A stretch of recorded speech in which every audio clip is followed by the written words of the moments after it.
Definitely what the results I've received up until this point is that I've sold for a little over $20,000. That's what I would make maybe in a year in the past when I was struggling. For me, the main result is that the achievement is big, but the biggest thing is the thing that was in the way, which now it's not there. The whole process has become more effortless. Enjoying to look and analyze my content, enjoying to reach out to people, enjoying having calls. This thing is very important because for me, the result is important, but the way to the result is even more important. Today's video is a bit of a mind bender. It's about making money, $15,000, $20,000 in a month without even having a product to sell, without even knowing what you want to help people with, and yet people buying from you. At the same time, today's story is a testament to how powerful you can become when you build a brand that is so extremely, exceptionally magnetic that people come to you and they ask you, can you work with me? Do you have something to sell that I can buy you? Today's story is the story of Nils, who used to be a dating coach. He did very well in the dating industry, and then he left the business because he felt inauthentic.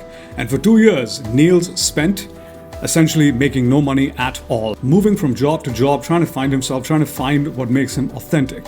And ironically enough, when we started in what is his most authentic and raw power, which is the ability to influence people from an extremely authentic place. He didn't want to be the spammy, salesy, shady sales guy. He didn't want to be the super flashy attraction marketeer. He just wanted to be himself. And that's exactly what he did. He also is a passionate breakdancer and has a yoga routine that take up 5, 6, 7, 8 hours of his day. So he didn't want to work more than 1 hour per day on his business. And we created an entire plan for him that allowed him to make $15,000 in 2 weeks and $20,000 plus in 1 month of starting. Enjoy. Let's get started. Nils, welcome. How are you doing, brother? I'm doing really well, Yaya. Thanks for having me. Cool. So, Nils, before we get into the fun stuff, let's talk about, what was the situation like a month and a half ago, before you and I decided to work together, before you joined Record Breaker. Tell us a little bit about that. Yeah, so this is quite significant, I think, because business-wise, I've actually been struggling for years. So this was not something that was just there 1 month ago. This is something that was there for more than 2 years. I didn't feel motivated to work. I felt like it was a struggle and it was very hard. So I was only making money a few times a year, to be honest, like not even enough to survive. So, I became an involuntary hippie. I found ways to live in cheap ways, which was not optimal because I knew that there was something wrong, but I didn't know how to deal with it. So before working with you, I didn't even think I could solve the problem because I had that for 2-3 years. All right. Okay, cool. Thank you for sharing that, man. I think a lot of people can relate to it because a lot of people have this lack of consistency, and maybe the people are consistent, but there is lack of consistency in the results that they get, and that is something that you shared. So I know you've joined, you've been in other programs, working with me. It's not the first time you worked with a coach. So tell us a little bit about that. Like, what made you eventually decide to enroll in Record Breaker? And tell us a little bit about that. Why'd you do this? Yeah, so you and me, we known each other since 2 years now. I remember you were on another program where you were doing very well, and I was struggling, and I saw some other people that were struggling. And actually 1 year ago, I saw that you took those people to a very high level. And then I'm like, okay, now I've seen it. I saw what they went through every week, just like me. That was the first seed, actually, that I'm like, okay, this is interesting. Then we've been on and off a little bit with the contact. And then you had a masterclass, which was about content. And that masterclass actually made me start to post. I hadn't posted in months, and I started to post 5 times a week from this masterclass. So I knew, okay, it's doing something. And then we had like a follow-up call after the masterclass, and you suggested that we work together. And I really had the feeling like procrastination has been one of the biggest things for me. And I had the feeling that there was a window to work on it. I still wasn't sure if it was going to work, but I felt like this might be the best shot. And I also felt if I don't take the decision, maybe I will never. And then I was like, okay, yeah, let's do it. So I've seen some people, and you might have seen it as well, especially in 2023, I'm seeing some people back up and just, exit completely. And so from what you're telling me, it seems to be that, if I will never, because you can only, for most people, you can only be defeated and you can only fail so many times before the mind convinces us that, something is wrong with me and I will not make it. So in retrospect, I'm kind of glad, man. I'm kind of glad you didn't decide to give up on yourself. Okay, cool. So what was working in Record Breaker? What is working in Record? Because we're still working together. We're going to do a lot of cool stuff. Yeah. You know what you're doing this month, but what is working in Record Breaker like? How is it different from other programs? Share a little bit about that. Yeah. So basically, what I like about Record Breaker, there's many things.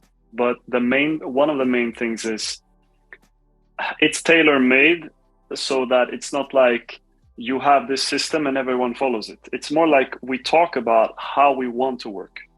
So for me, for instance, I have a lot of stuff I do in my day in terms of inner work and practices. So I'm not the person who wants to work 10 hours a day. So I wanted to work 1 hour a day. And then we built something around how to achieve things through that, by focusing on this thing and focusing on the right things. So that was very nice. Also, you have a good mix between making things very open and fluid, and also when it's needed to have a call with you and go very deep. We had a call, I think it was in the first month, maybe 2-3 weeks in, where it was 3 hours. Like we talked for 3 hours. It was in the morning. It was a lot. I remember the first call was like, you were half asleep. I was like, "Are you awake? Are you awake?" Yeah, it was. I was very tired, So, and also the first call was something like more than 2 hours. So when I didn't feel like I had the right to have a call per week, I didn't feel like I needed that. That was because each call was a lot. So only like every 3 weeks or every 2 weeks, we would speak one-on-one. And then you also have the group, like the group coaching, which I try to attend every week. I missed only once because this is big. Like I can see how people are learning. I can see people, what they're going through. I can relate. I can also share things that I know. So it's a very good space. So yeah, I like the combination between things being free and also structured when needed. All right, cool.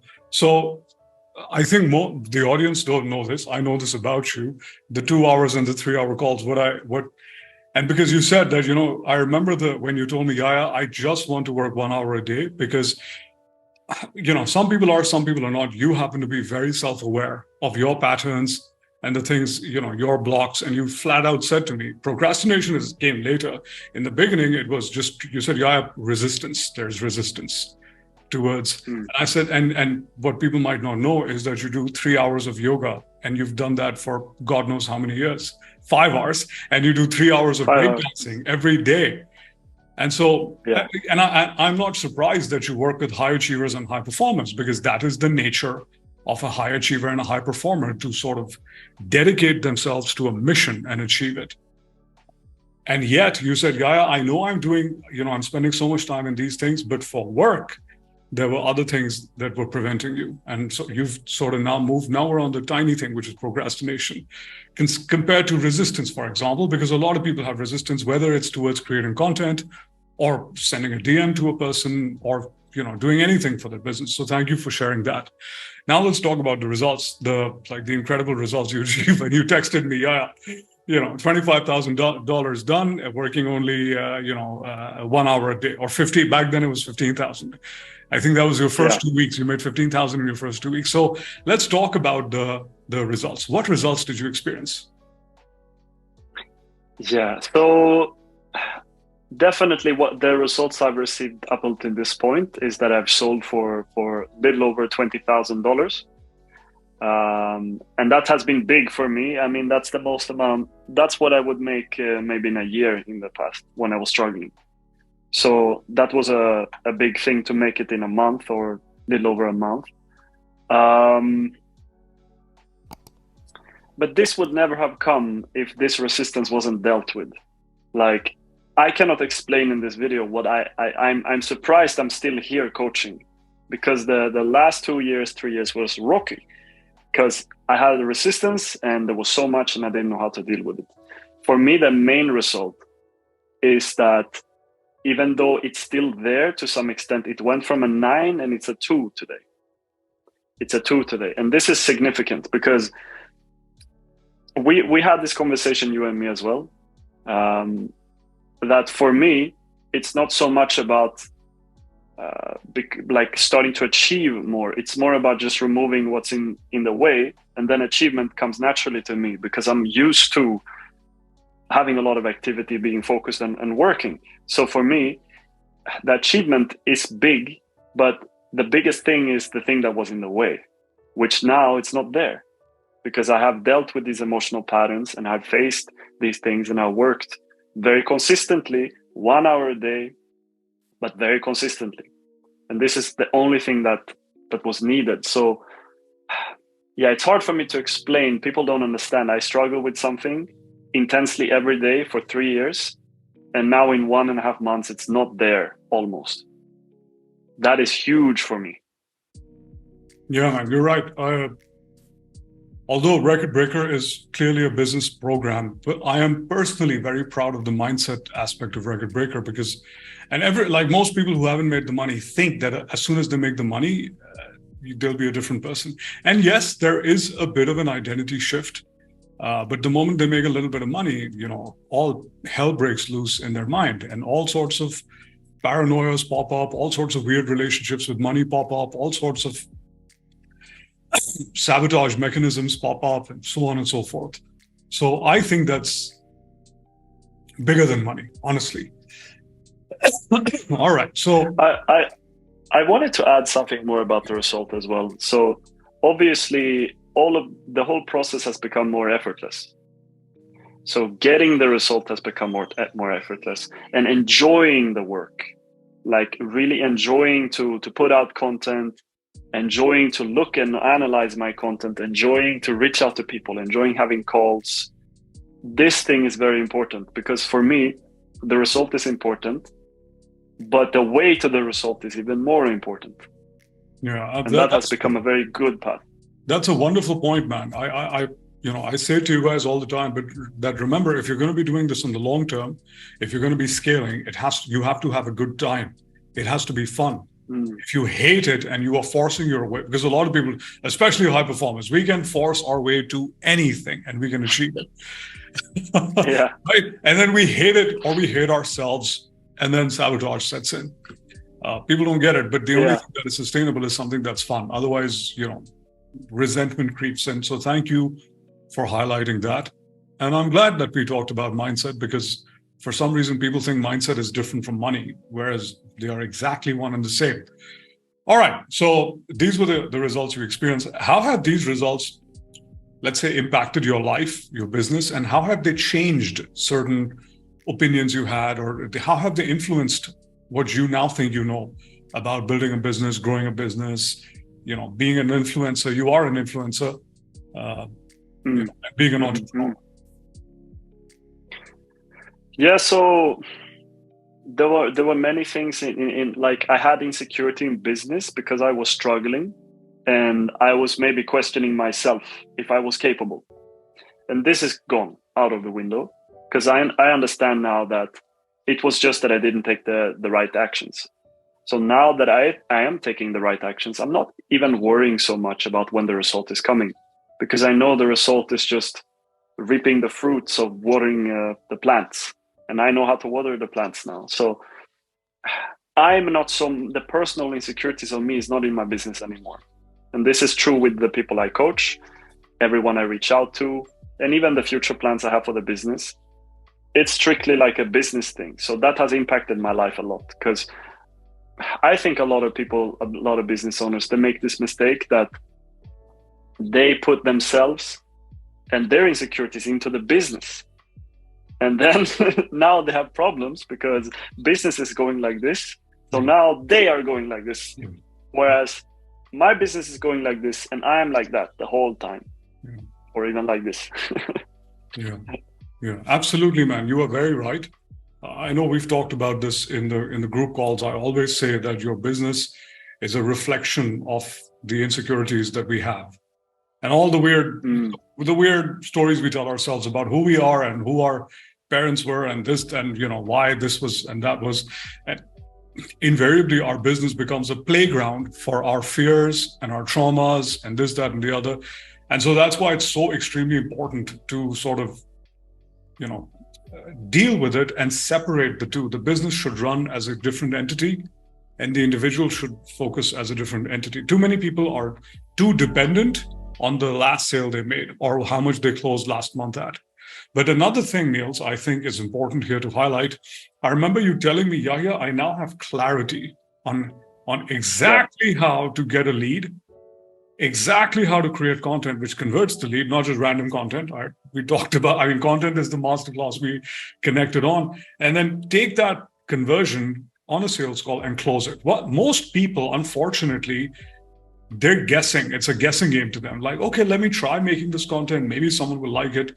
Let me try adding 50 people, and then hopefully one of them is going to work with us. Whereas you have laser precision clarity on like, this is the lead, they're going to watch this is going to happen, and boom. And so when we have clarity, the effort automatically goes down. All right, cool, man. That is, I knew you were going to blow some minds. I'm pretty impressed with what you're saying. Here's a fun question that I always ask people when I do case studies with them. What is one thing you learned from me that I didn't actively set out to teach you? Yeah, so I read this question before, and there's a few things actually. So one of them is valuing your time. This was I've really started to value my time more, and this started to seep in. It's just from how you were conducting yourself. I picked this up to value your time. And then also another thing that I learned from you is to really understand the value of what you do and to remind yourself of the value. Like, for instance, when I did these interviews with some of my favorite students from the last years, then they are reminded and I am reminded of the value I brought to them, because I coached someone 5 years ago and they still say it was the most significant experience of their life. And that's very, very big, because somehow I was addicted to looking at myself in a very small way. I was addicted to not see the possibilities of who I was, but only look at the shortcomings. Whereas today, because of these things that you taught me, I'm not looking so much at the shortcomings, even as shortcomings. I'm just looking at areas of improvement and how I can improve. And then I choose to see the full picture, not only the bad, but the good, and also what could be, the possibilities. So these are some things I learned from you. There was one more thing as well. Let's see if I can remember it. So while you're trying to... I think just... Yeah, I'll say this is something that I too tend to suffer from. I often forget my own value. I'm glad I taught it to you, man, but I'm human. And so I also forget. Most human beings, we forget. We need someone else to remind us of the profound impact we've had on their life. And so as soon as we're reminded of who we are and what we're capable of, all of a sudden it's like, flipping a switch in our mind. Yes. I think also another thing that you taught me was to not take it too seriously. like like since I quit my old business 3 years ago, like I took it so seriously because I was all on my own and I didn't know. But here I realized, obviously, I got a lot of clarity from what you have taught me. But I've also heard many of those things before when I did coaching before, but I didn't act on that. So one thing which allowed me to act, like one example is in a coaching program I did in the past, I was stuck on my niche and I couldn't move forward because I felt so blocked because I thought it was this big, serious thing I had to do. And when we talked, you said like, no, just like look at your favorite clients and from there you can find your niche. And that's what I did. It was fun. It was lighthearted. And this thing, which was over my head for years, now it was finished. Yeah, that's a good point actually. In fact, yeah, that's the one thing about you. I think you hit 20K without even having like a niche. And I see so many people who are like, no, first I'm going to figure out my niche, then I'm going to figure out my target audience. And I'm like, you don't know who you're going to attract. It's a lot. And I know you have you've been in door-to-door sales, so you understand sales inside out.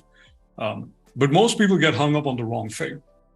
And so yes, it's good to have a niche. Yes, it's good to have an offer, but it shouldn't prevent you from sort of moving forward. And I'm glad you highlighted that, man. So thank you for all the cool things you've shared with us today. Nils, what is the message you want to give other people who were, let's say, you a month and a half ago?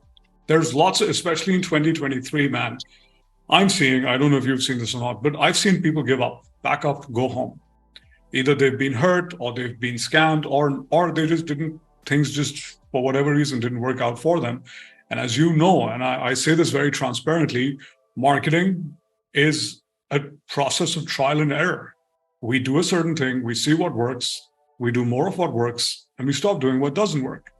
And most people are sold this dream that we're going to give you a template, it's going to work straight away, and everything's going to align. And for whatever reason, lots of people are getting demotivated. Lots of people are switching from high ticket and they're going to low ticket because they're getting desperate that people will buy from them. And so what advice, like what would you tell these people? What advice do you have for them? Yeah. So what came up as you talked, I would say like, I mean, I definitely know how it feels to almost be on the verge of quitting because I was there. I actually quit in December. Like I quit coaching and then I came back. Mm-hmm. So I already quit and I came back.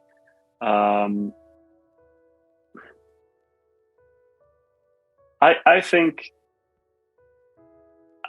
to be honest, I don't think a person like this is going to make it by themselves because I tried. So I think they need someone to coach them out of it. But it's not just anyone. It needs to be someone that you feel trust that this person can do it.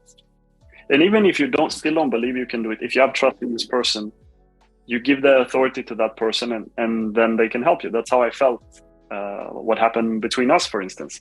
So the biggest advice is like, if you've been stuck for that long, find someone who you trust and let them help you. And if that happens, probably most likely you won't be stuck anymore. And it will feel unreal because if you've been stuck for that long, like still I'm kind of pinching myself a little bit. I'm not fully adjusted again to a successful business because I was down for so long. But yeah, it's not actually as hard as it looks. You just need someone to help you figure that out. Yeah. It's the reason I am usually plugged. I just shared this with you guys. I'm usually plugged into 2 or more coaching containers myself. I hire more than one person who I trust to tell me what to do. So maybe, maybe we need to, I think my advice is take your ego, put it aside, eat humble pie, realize that you need help. There is no shame in working with someone, getting the help you need. At least I've never experienced shame. I've from day one, I've invested in coaches to help me get to where I am. And that's it. So thank you, brother, for your time. I look forward to doing some more cool things with you. You know where you're headed, what we're going to be closing this month at, next month at. Thank you for your time. Enjoy your day. I'll see you soon. Thank you. All right, brother. Bye-bye. Ciao. Ciao. Welcome back. I hope you enjoyed the video. I hope it inspired you. I hope it gave you insight into integrity-based marketing, where you are truly who you are. You're not trying to be someone else. And the power of being you attracts customers and clients to you. And it's a win-win situation. I'll see you in the next one.